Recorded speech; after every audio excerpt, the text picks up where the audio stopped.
ফাত্তাকু শব্দটি আমরা রূপান্তরিত করব কিভাবে। ফাত্তাকু হলো, দেখুন এখানে ফা হলো হরফে আদ, ইত্তাকু হয়েছে আমর, ফেলে আমর। তো দেখুন এই শব্দটা মূলত ছিল ওয়াও কাফ আর ইয়া, ওয়াকিয়া। বাবে ইফতিআল থেকে আমরা কি পাই, ইফতিআলা, ইফতিআলা ইয়াফতাইলু, ইয়াফতাইলু।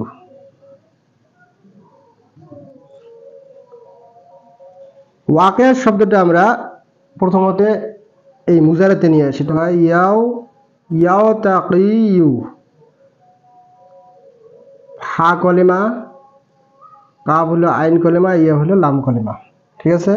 বাবে ইফতিআলে যদি ওয়া হা কলেমা ওয়াও হয় তাহলে এই ওয়াও তাতে পরিবর্তন হয়। ঠিক আছে।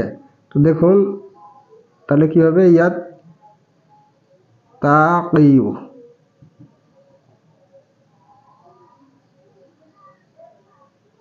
ইয়াত তাকিয়ু।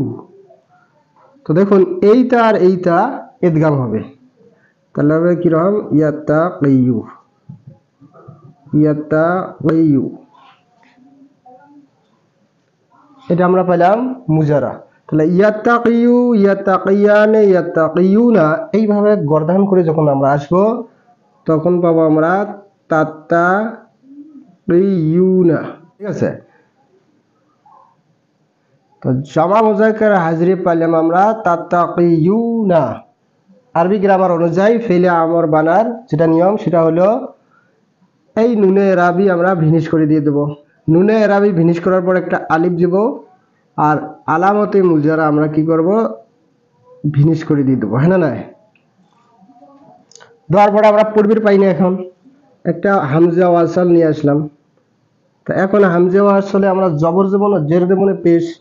তো আমরা আইন কলেমা দেখবো, যদি জের হয় তাহলে আমরা এখানে জের দেব, যদি পেশ হয় অথবা জবর হয় তাহলে আমরা রফা দেব। ঠিক আছে। তাহলে কি হলো, ইত্তাকিয়ু।